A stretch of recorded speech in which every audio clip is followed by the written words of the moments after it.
अंजली ही पुण्यातील गरीब कुटुंबात राहणारी, स्वभावानं साधी, सरळ व देखणी मुलगी. वडील विश्वासराव निवृत्त शिक्षक तर आई गृहिणी. तशी ती 3 भाऊ बहीण. मोठी बहीण नमितानं 2 वर्षापूर्वीच घरातून पळून जाऊन एका मुलासोबत लग्न केलं होतं. पळून जाऊन लग्न केल्यामुळं अंजली सोडून कोणीच तिच्याशी बोलायचं नाही. मधला भाऊ सोहमचंही वर्षभरापूर्वी लग्न झालं होतं. त्याची बायको शालिनी बँकेत कामाला होती. सोहमही एका कंस्ट्रक्शनमध्ये कंपनीत कामाला होते. अंजली तशी शांत असायची. आपल्या खोलीत एकटीच बसून राहायची. महिन्याभरापूर्वी अंजलीचं लग्न झालं होतं. कमलेशही इंजिनियर होता. घरदार आणि प्रॉपर्टी पण चांगली होती. चांगल्या श्रीमंत घरातलं स्थळ, उत्तम शिकलेला मुलगा, त्यामुळे अंजलीच्या घरून लगेच होकार दिला होता. अंजलीही त्यांच्या शब्दाबाहेर नसल्यानं लगेचच, परंतु धूमधडाक्यात लग्न झालं होतं. मुलगा पुण्यातच राहणारा होता. लग्नानंतर अंजली सासरी गेली. लग्नाच्या पहिल्याच दिवशी रात्री कमलेश मित्रांसोबत पार्टी करायची म्हणून बाहेर गेला होता. घरी अंजलीसहित सर्वजण वाट पाहून कंटाळले. सकाळ होत आली तरी तो परतला नव्हता. सर्वजण वाट पाहून पाहून थकले होते. त्याचा मोबाईलही बंद होता. त्याच्या वडिलांनी पोलिसांना फोन लावला व लवकरात लवकर तपास करायला विनंती केली. संध्याकाळ होत आली होती. अंजलीला अचानक काही अघटित घडणार असल्याची चाहूल लागली. ती घाईघाईनं देवीच्या देवळात जायचं म्हणून बाहेर जायला निघाली. पण मुलगा आधीच घरात नाही, त्यात सूनही बाहेर चालली, म्हणून सासूने तिला बळजबरी बाजूला बसवून ठेवलं. 7 वाजायच्या सुमाराला अंजलीनं अचानक हाताच्या मुठी वळल्या. तिची भीती चेहऱ्यावर दाटून आली होती. ती घामानं भिजली आणि काहीतरी चुकीचं घडलंय अशी जाणीव तिच्या मनाला होत होती. घरातली सर्वच जण तिला काय झालं म्हणून पाहत होते आणि तितक्यातच दाराची बेल वाजली. पोलीस दारात हजर होते. त्यांनी सर्वांना गाडीजवळ बोलवलं. गाडीत एक मृतदेह होता. गाडीतला मृतदेह कमलेशचाच आहे याची खात्री पटताच सर्वांच्या पायाखालची जमीनच सरकली. लग्नाच्या दुसऱ्या दिवशी अंजलीचे सौभाग्य हरपलं होतं. ती बेशुद्ध होऊन पडली होती. तब्बल 6 तासांनी ती शुद्धीवर आली. अंत्यसंस्कार झाल्यानंतर सासूबाईंनी तिला घराबाहेर काढलं. तिच्या घरच्यांना बोलावून घेऊन तिला कुलनाशिनी, विषवल्ली अशी अनेक नावं ठेवून हाकलून लावलं. आज जवळजवळ महिना होत आला होता. अंजली घरात आपल्या खोलीत खिडकीतून बाहेर पाहत बसली होती. ती आपल्याच खोलीत बसून असायची. जास्त बाहेरही पडायची नाही. बाहेर पडल्यावर आजूबाजूचे लोक विधवा आणि शापित म्हणून तिच्याकडं कुठल्या नजरेने पाहायचे आणि टोमणेही मारायचे. कधीतरी सहज फिरायला म्हणून बागेतही जायची. ती आजही काहीतरी विचारात गुंग असल्याप्रमाणे भान हरपून बसली होती. अंजली, विश्वासराव, या ना बाबा. काही काम होतं का? अंजली विश्वासराव आपली जवळ आता येऊन तिच्या शेजारी बसले आणि त्यांनी आपल्या मुलीकडं पाहिलं. अतिशय खुश आणि निस्तेज दिसत होती. बाळा, सहज म्हणून येऊ शकत नाही का मी? विश्वासराव, असं नाही बाबा, विश्वासराव म्हणाले. त्यावर ती म्हणाली, असं नाही बाबा, मला वाटलं काही कामाने आला असाल. अंजली, मला तुझी अस्वस्थता पाहवत नाही बाळा. जे झालं त्यात तुझी काय चूक? तू जेमतेम 22 वर्षाची आहेस. तुला अजूनही चांगली स्थळे येऊ शकतात. म्हणजे कोणालाही पसंत पडशील तू. विश्वासराव म्हणाले. म्हणजे तुम्हाला काय म्हणायचंय? स्पष्ट सांगा बाबा. अंजली काहीशी धिटाईनच म्हणाली आणि मागून पदराला हात पुसत अंजलीची आई ओमाही खोलीत आली. अंजलीची वहिनी शालिनी खोलीच्या बाहेरूनच ऐकत होती. म्हणजे तू पुन्हा लग्न करावंस असं आम्हाला वाटतं बाळा. उमा अंजलीच्या डोक्यावरून हात फिरवत म्हणाली. आई, माझ्या आयुष्यात ही अशी घटना घडली आहे ना की संसार लग्न यातून माझं मनच उडून गेले. मला पुन्हा लग्न करायची मनापासून इच्छा नाही. अंजली डोळ्यातील अश्रू लपवत म्हणाली. बघ बाळा, मी सांगायचं काम केलं, बाकी तुझा निर्णय अंतिम राहील. मला तुझ्यावर काही लादायचं नाही. विश्वासराव, तिच्या डोळ्यातील अश्रू त्या उभयतांच्या नजरेतूनही सुटले नव्हते. विश्वासराव खिन्न मनानं खोलीतून बाहेर निघून गेले. मुलीवर जीवापाड प्रेम करणारे ते बापाचं काळीज होतं. ते फुलपाखरासारख्या आपल्या मुलीला रंगहीन होमेजलेलं पाहताना त्यांना अतीव वेदनाही होत होत्या. आई बाबांना सांग, मी उद्यापर्यंत सांगते तुम्हाला, अंजली मनातच काहीसा विचार करत म्हणाली. उमाही डोळ्यांनी आता तिला निश्चित राहायचा इशारा करत खोलीतून बाहेर निघून गेली. विश्वासरावांच्या चेहऱ्यावरचा खिन्नपणा अंजलीच्या नजरेतून सुटला नव्हता. तरीही तिनं लग्न न करण्याचा आपल्या निर्णयावर ठाम राहायचं ठरवलं. रात्री तिच्या जेवणाचं ताट घेऊन शालिनी खोलीत आली. आज कधी नव्हे ती शालिनी तिच्या बाजूला बेडवर बसली, पण ती थोडं अंतर राखूनच बसली होती. जणू अंजलीच्या स्पर्शातून तिला विषबाधा होईल असं तिचं वागणं होतं. तुझ्या भल्यासाठी म्हणून सांगतेय अंजली, आई बाबा म्हणत आहेत तसं लग्नाला तयार हो, म्हणजे तूही सुटशील आणि आम्हीही सुटू. शालिनी, म्हणजे काय म्हणायचे वहिनी तुला? आईबाबांना मी भार झाली आहे का? बाहेर तर सगळेच घालून पाडून बोलतात, निदान तू तरी असं बोलू नको वहिनी. अंजली आईबाबांना नाही, आम्हाला भार झाली आहेस. आधीच बरीच ओढाताण करून आयुष्य चाललंय आमचं. गरजा सतत वाढत आहेत, त्यात तू येऊन पडलीस. आईबाबांना काय, तू मुलगी लक्ष्मी असेल किंवा विषवल्ली, ते तर सांभाळणारच ना. आणि मला कसले सल्ले देतेस ग? तुझ्या कर्मामुळेच बोलतात ना सगळे. शालिनी अगदी तिरस्कारानं तिला म्हणाली. अंजलीच्या डोळ्यातून अश्रू वाहू लागले होते. शालिनी तिच्याशी फारशी बोललीच नव्हती आणि आज बोलली तेही टोचून. शालिनी उठून बाहेर निघून गेली. अंजली मात्र न जेवताच झोपी गेली. तिला फक्त अश्रूंचा आधार होता. दुसऱ्या दिवशी अंजली उठली. तिनं स्वतः विश्वासरावांच्या खोलीत जाऊन लग्नाला होकार कळवला. आता विश्वासरावसुद्धा मुलीने स्वतःहून होकार दिलेला पाहून तेही आनंदित झाले होते. त्यांनी लगेचच स्थळं पाहायला सुरुवात केली आणि आज सकाळपासून घरात आता धांदळ उडाली होती, कारण आज सकाळी अंजलीला पाहायला स्थळ येणार होतं. सकाळपासून घरात तयारी चालू होती. शालिनी अंजलीला तयार करत होती. तयार करता करता टोमणेही मारत तिनं अंजलीला नकोसं करून सोडलं होतं. अंजली निळ्या रंगाची तलम साडी ती नेसली होती आणि त्यात ती तयार झाली होती. गळ्यात नाजूकसा हार आणि कपाळाला छोटी लाल टिकली. एवढाच काय तो साज शृंगार. अपार कष्टानं रोखून ठेवलेल्या अश्रूंनी डोळ्यांच्या कडा मात्र पाणवलेल्याच होत्या. 10:15च्या सुमाराला पाहुणे घरात आले.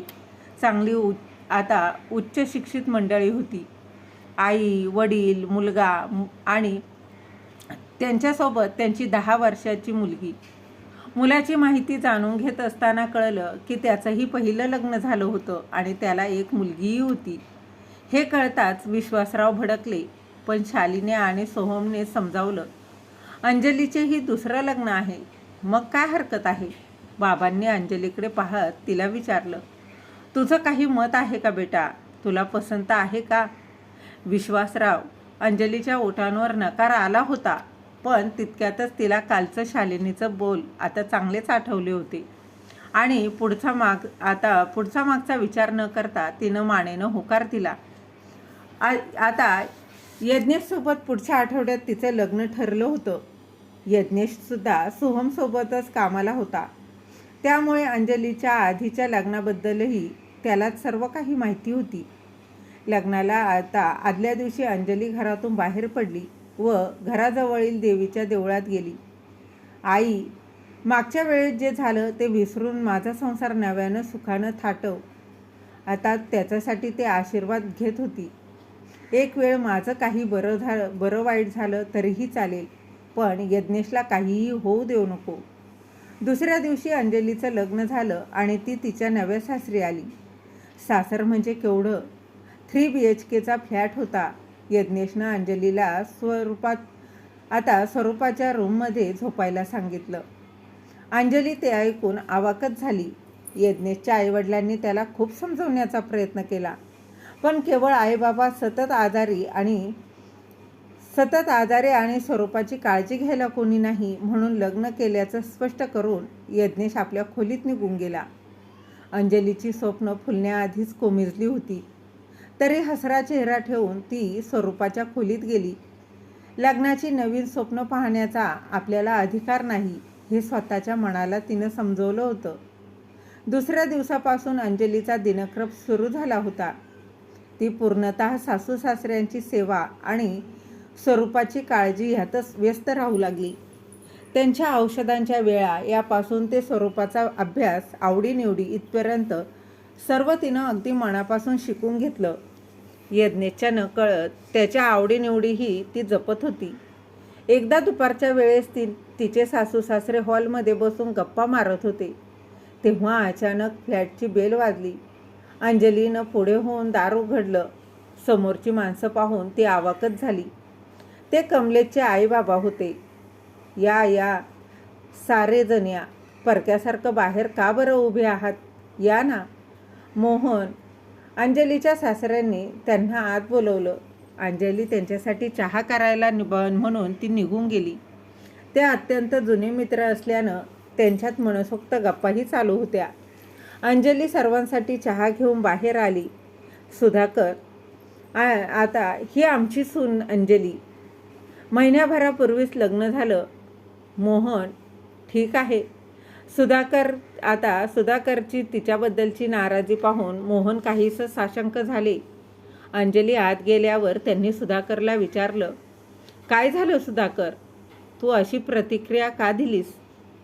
मोहन, मित्रा, तू मित्र आहेस म्हणून तुला सांगतो. तू या विषवल्लीशी यज्ञेशचं लग्न लावलंस का? या विषवल्लीशी यज्ञेशचं लग्न लावलंस हे चांगलं नाही केलं. ही माझ्या घरात आली होती लग्न करून, माझ्या कुळाचा नाश करून गेली. आता यज्ञेशचं काही बरं वाईट होऊ नये म्हणजे झालं.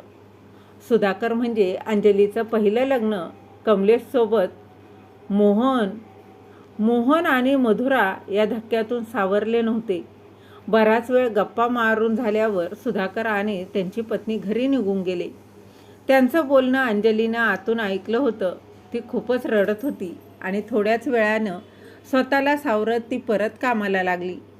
मधुरा मात्र आता सतत तिला साशंक नजरेनं पाहत होती. संध्याकाळी स्वरूपा घरी आली आणि मम्मा मला कॉफी देशील का प्लीज? स्वरूपा, हो सोन्या, आणते ह. अंजली. मधुरा मात्र आज दिवसभर तिच्या मागून ती फिरत होती. संशयाचं भूत तिच्या डोक्यावर स्वार झालं होतं. रात्री यज्ञेश खूप घरी लेट आला. मधुरानं त्याला हट्टानं स्वतःजवळ बसवलं व त्याला दुपारचं सर्व सांगितलं. ते पाहून अंतर म्हणून त्यानंही ते टाळलं, पण सर्वांच्या मनात संशयाचं बीज पेरलं गेलं होतं. अंजलीच्याही नशिबात जणू शापित आयुष्य होतं. दुसऱ्या दिवशी स्वरूपा तापानं फणफणली. तिचा ताप काही केल्या उतरेना. ताप हळूहळू तिच्या डोक्यात चढत होता. तिला हॉस्पिटलमध्ये ॲडमिट केलं होतं. अंजलीचं मन स्वरूपाजवळ जाण्यास बेचैन होत होतं, पण तिला कोणी तिच्याजवळ जाऊही दिलं नाही. थोड्या वेळानं डॉक्टर बाहेर आले. त्यांनी स्वरूपा कोमात गेल्याचं सांगितलं. तिला कधी शुद्ध येईल हे काही निश्चित नसल्याचं सांगितलं. ते पाहून मधुराचा पारा सुटला. ती अंजलीला फरफटत घरी घेऊन आली व तिला घालून पाडून बोलायला तिने सुरुवात केली. सुधाकर, दादा म्हणत होते तेच अगदी खरं निघालं बघ. विषवल्ली आहेस तू, शापित आहेस.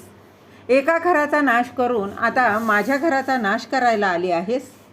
मी हे अजिबात होऊ देणार नाही.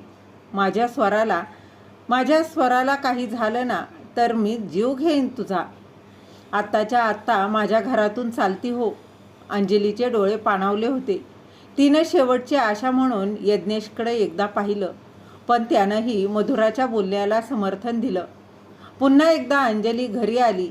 काही दिवसांनी यज्ञेशने अंजलीला डिवोर्सचे पेपरही पाठवले. अंजलीनेही आता आपलं शापित आयुष्य स्वीकारलं होतं. सोहम आणि शालिनी मात्र अंजलीला घरात पाहून ते नाखुश होते. शालिनी आता गर्भवती होती. तिला आपल्यावर आणि आपल्या बाळावर तिची विषारी सावलीही नको होती. अंजली घरात आली तेव्हा तिची आई उमाही हिवतापानं आजारी होती. अंजली घरी आल्यावर 2-3 दिवसातच तिच्या आईचा मृत्यू झाला. शालिनीने याचंही खापर अंजलीच्या माथ्यावर फोडलं. दूरचे नातेवाईक आले होते. त्यांच्यासमोर अंजलीचा अपमान केला की निदान शर्मेनं तरी ती या घरातून कायमची निघून जाईल अशी अपेक्षा शालिनीला होती. हो, अगदी खरं सांगते. हो, तुम्हाला शापित आयुष्य घेऊनच जन्माला आले आहे. जणू काही हिच्या जन्मानंतर हिच्या आयुष्यात आलेल्या प्रत्येकाचं काही ना काही अघटित घडतंय. पहिले नवऱ्याचा मृत्यू, मग दुसऱ्या लग्नानंतर दुसऱ्या नवऱ्याची मुलगी ही कोमात गेली आणि आता आई. चांगल्या भरल्या घराला उतरती कळा लावली हिने. शालिनी डोळे पुसत म्हणत होती. सगळी मंडळी आता साशंक नजरेनं अंजलीकडे पाहू लागले. आपली चूक नाही हे माहीत असतानाही अंजलीची नजर खाली झुकली. आता मात्र विश्वासरावांचा संयम संपला. गप्प बस शालिनी, माझ्या सोन्यासारख्या मुलीची काहीही चूक नाही यात. आणि तिच्या जन्मापासून उमा तिच्यासोबतच आहे. तिला तेव्हा मृत्यू नाही आला ना, मग आता आला त्याला कारणीभूत माझी मुलगी कशी काय? उलट तू आल्यापासून हे चालू झालंय. किंवा तुझ्या पायगुणामुळं माझ्या मुलीचा संसार उद्ध्वस्त झाला असं मी म्हटलं तर कसं वाटेल तुझ्या मनाला? सोहम, तुलाही लाज वाटत नाही आपल्या बहिणीबद्दल ऐकून घ्यायला? खूप झालं आता. खूप छळ केलात तुम्ही माझ्या सोनपरीचा. ताबडतोब गाशा गुंडाळून चालते व्हा माझ्या घरातून. आणि राहायचं असेल तर तिच्या आज्ञेतच राहायचं. चल बाळा अंजली. विश्वासराव अंजलीला घेऊन आतमध्ये निघून गेले. दुसऱ्या दिवशी सकाळी शालिनी आणि सोहम घराबाहेर पडले. आलेले नातेवाईकही निघून गेले. आता घरात फक्त विश्वासराव व शालिनी दोघेच होते. विश्वासरावांच्या ओळखीने अंजलीला जवळच्याच महिलाश्रमात नोकरीही मिळाली. ती तिथल्या मुलींना शिकवू लागली. एके दिवशी धावतच घरी येत अंजलीनं विश्वासरावांना हाक मारायला सुरुवात केली. बाबा बाबा. अंजली, अगं हो बाळा, काय झालं? विश्वासराव, बाबा, महिलाश्रमात काम करण्याबरोबरच मला समाजसेवा करायचीही इच्छा आहे. संजीवनी या समाजसेवी संस्थेकडून मला काम करायचं आहे. ते गरजूंना मदत करतात. अपयशी झालेल्यांना पुन्हा नव्यानं उभं राहायला मदतही करतात. बाबा, मीही करू ते काम? अंजलीनं आशेनं विश्वासरावांच्या चेहऱ्याकडं पाहतच विचारलं. निर्धास्तपणे कर बाळा, पण तू माझी परवानगी का मागते आहेस? विश्वासराव म्हणाले. बाबा, ती संस्था ओंकार जिजू चालवतात. नुसते ते इंजिनियर नसून ते खूप उत्तम समाजसेवकही आहेत. बाबा, मी काम करते ना. त्या महिलाश्रमाचा सर्वात मोठी देणगी त्यांच्याकडूनच येते. बाबा, आपण बोलूया ना त्यांच्याशी. काय गुन्हा केलाय त्यांनी आणि ताईने पण. प्लीज बाबा. अंजली अगदी केविलवाण्या स्वरात त्यांना म्हणाली. नक्कीच बाळा. पुन्हा एकदा तू बापाच्या काळीजाला साथ घातली आहेस. उद्याच त्यांना घरी बोलाव. खरं तर आपल्याला ही आधाराची गरज आहे, पण त्यांना मी नाकारलं होतं. ते येतील का मला माहीत नाही, पण शक्य असेल तर ओंकाररावांना सामानासहित यायला सांग. त्यांच्या जीवनातील आई वडिलांची आणि माझ्या जीवनातील मुलाची कसर भरून निघेल. विश्वासराव डोळ्यातील पाणी टिपत आत गेले. अंजलीच्या डोळ्यातही पाणी दाटलं होतं. दुसऱ्या दिवशी नेहमीप्रमाणे देवपूजा झाल्यावर सूर्यवंदनासाठीच आता विश्वासराव अंगणात आले. अंगणात एक टॅक्सी उभी होती व त्यातून सामान उतरवलं जात होतं. ओंकार आणि नमिता आणि त्यांच्यासोबत एक लहानगी परी आता विश्वासरावांच्या दिशेनं चालत येत होती. बराच वेळ सगळे पाणावल्या डोळ्यांनी एकमेकांकडे पाहत उभे होते. इतक्यात घरातून अंजली बाहेर आली. तिने सर्वांना आत बोलावून घेतलं. नमिता आणि ओंकारनं विश्वासरावांना वाकून नमस्कार केला.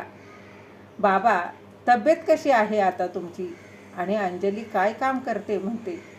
अंजली, काम काय म्हणताय तुझं? आजपासून आणखी एका नवीन कामाला तयार ना? ओंकार हसतच म्हणाला. हो जिजू, एकदम रेडी, अंजलीही उत्साहात म्हणाली. त्यावर बाबा म्हणाले, बोलणार नाही का आमच्याशी? नमिता, काय बोलू मुली? माफ कर मला. पोटचा मुलगा जेव्हा वैरी ठरला तेव्हाही हा मुलगा माझ्याशी इतका प्रेमानं वागतोय. मी त्याला झिडकारलं, त्याच्याशी सगळे संबंध तोडले, तरीही मला बाबा म्हणताय तुम्ही? आज लाज वाटते ग मला स्वतःची. विश्वासराव मान खाली घालत हात जोडून म्हणाले, काहीतरीच काय बाबा बोलता. तुमचे हात कायम आशीर्वाद देण्यासाठी उचला, माफी मागण्यासाठी नाही. हे काय संजीव, तू आजोबांना नमस्कार नाही केलास अजून? ओंकार संजीवनीने पटकन पुढे हात विश्वासरावांना नमस्कार केला. त्यांनीही मायेनं तिला उचलून घेतलं. आज शांत शांत ते घर अगदी हसण्यानं प्रेमानं गजबजलं होतं. बोलता बोलता अनेक विषय निघाले. अंजलीबद्दल घडलेलं सर्व ऐकून ओंकार आणि नमिता दोघांचेही डोळे पाणावले. नाही ग सोने, सगळ्यांच्या आयुष्यात आनंद भरायची इच्छा व्यक्त करणारी, मला बाबांचं छत्र परत मिळवून देणारी आणि स्वतः दुःखातून गेलेली असताना हसतमुख चेहऱ्यामागे दडवून आता ती वावरणारी माझी अंजली शापित असूच शकत नाही. नमिता अश्रू पुसत म्हणाली, उलट हे तर देवीचे उपकार आहेत अंजली, की तिने तुला अशा माणसापासून दूर केलं ज्याचं तुझ्या आयुष्यात काही स्थान नाही. आज आपल्या आई असत्या तर त्यांनीही हेच म्हटलं असतं की तू विषवल्ली नाही आहेस. ओंकार म्हणाला, हो, पण तू सगळ्यांना सिद्ध करून दाखव की तू अमृतवेल आहेस म्हणून. शापित नाही, दैवी वरदान घेऊन आलेली आहेस. सगळ्यांच्या आयुष्याचे रंग भरताना तुझ्या आयुष्याचेही रंग खुलतील अंजली. नमिता म्हणाली. मोठ्या बहिणीकडे व जिजूकडे पाहत तिनं बाबांकडे पाहिलं. त्यांच्या डोळ्यात तिला आज समाधान दिसत होतं. दुसऱ्या दिवसापासून अंजलीनं संजीवनी यासाठी काम करायला सुरुवात केली. ओंकारनं आज अंजलीला एका घराचा पत्ता दिला. त्यांची मुलगी अत्यंत उदास, नेहमीच ती उदास राहायची, म्हणून त्यांनी संजीवनीशी कॉन्टॅक्टही केला. अनेकांच्या आयुष्यात पुन्हा रंग भरायला निघालेली अंजलीही लगेच तयार झाली. ती दिलेल्या पत्त्यावर पोहोचली. तो एक सुंदर बंगला होता. ती फाटक उघडून आत आली व तिनं दाराची बेल वाजवली. कोण्या एका बाईनं दार उघडलं व तिला आत घेतलं. तिथे एक माणूस पाठमोरा काहीतरी शोधत उभा होता. एक्सक्यूज मी संजीवनी संस्थेकडून आले. अंजली. तो माणूस मागे वळला. ती दोघेही एकमेकांना बघून अवाक झाली होती. अंजली, तू? यज्ञेश. थोड्याच वेळात शुद्धीत येत यज्ञेशनं तिला बसायची विनंती केली. समोरील सोफ्यावर बसत अंजलीनं कामावर लक्ष केंद्रित केलं. तू गेल्यापासून 15-20 दिवसांनी स्वरूपा शुद्धीवर आली, पण तेव्हापासून ती दिवसरात्र तुझ्याच नावाचा जप करत असते. मम्मा अशी आहे आणि मम्मा तशी आहे. दिवसरात्र ती तुझ्यातच हरवून गेली आहे. माझ्याही नकळत तू तिला इतकं आपलंसं केलंस हे खूप उशिरा कळलं ग मला. त्यावर यज्ञेश म्हणाला. आणि ती म्हणाली, स्वरा कुठे आहे? अंजली. स्वरूपाची आता हालत ऐकून तिचंही हृदय कळवळलं. यज्ञेश तिला स्वरूपाच्या खोलीत घेऊन गेला. ती हातात आता अंजलीची फोटो फ्रेम घेऊन ती निरखत होती. स्वरा बेटा, कोण आले बघ बरं. यज्ञेश मागेही न पाहता म्हणाला. डॅड. मम्मा कधी येणार? स्वरूपा म्हणाली. अरे माझ्या सोन्या, मीच आली आहे. माझ्या सोन्यानं खूप मिस केलं ना मला, अंजली म्हणाली. स्वरूपाचे डोळे भरून आले होते. 12 वर्षाची ती छोटी परी अंजलीला तिने घट्ट मिठी मारली. अंजलीच्या डोळ्यात अश्रू आले. मम्मा, तू मला सोडून नको ना जाऊ ग. डॅडला तुझ्यासारखी कॉफी नाही बनवता येत आणि आता माझा स्टडी पण खूप वाढेल. डॅड तर सारखा बिझी असतो, त्याला माझ्याशी बोलायलाही वेळच नाही. तू नाही जाणार मला सोडून? बोल ना, नाही ना जाणार? स्वरूपा. हो. झोप हा आता. किती थकल्यासारखी वाटतेय ना माझी स्वरा. थोड्या वेळानं बोलू हां आपण. अंजली स्वरूपाला थोपटतच होती आणि पाहता पाहता तिला झोपही लागली. यज्ञेश खोलीच्या एका कोपऱ्यात उभं राहून हे सगळं पाहत होता. स्वरूपा झोपलेली पाहून अंजली तिच्या खोलीतून बाहेर आली व यज्ञेश समोर येऊन उभी राहिली. त्यावर यज्ञेश, तिची तब्येत एकदम ठीक आहे, फक्त ती कुठेतरी एकटी पडली आहे. तिच्यासोबत जास्तीत जास्त वेळ घालवा, तिची तब्येत आपोआप सुधारेल, अंजली म्हणाली. आणि तू? यज्ञेश, माझं काय? अंजली, तू नाही का राहणार आमच्यासोबत? यज्ञेश म्हणाला. नाही अंजली. तिनं सोसलेला सगळा त्रास तिच्या आता नकारातून उचंबळून आला होता. त्यामुळे ती अगदी ठामपणे नाही म्हणाली व तिथून निघून आली. तिला घरी यायला संध्याकाळ झाली होती. घरी आल्यावर ती नेहमीप्रमाणे बाबा आणि ताईला हाका न मारता थेट आपल्या खोलीत गेली. ते पाहून विश्वासराव आणि नमिता तिच्या मागोमाग तिच्या खोलीत गेले. बाळा, काय झालं ग? आज अशी उदास का वाटत आहेस? काय गरज आहे सर्वांना माझ्या आयुष्याशी खेळ खेळायची? अगदी नियती पण खेळतीये.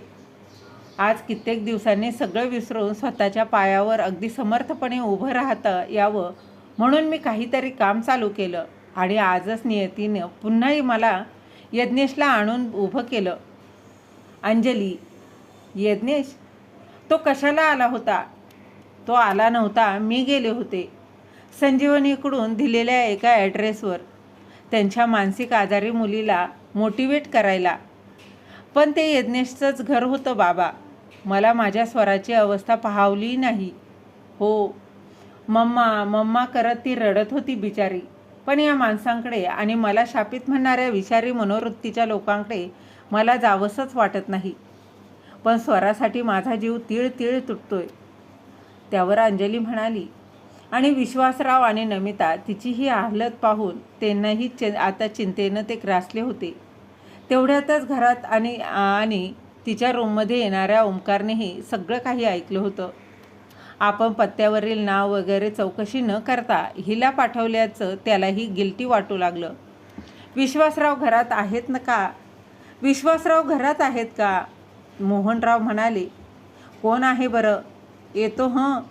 विश्वासराव नमस्कार. मधुरा आणि मोहन आत येत म्हणाले.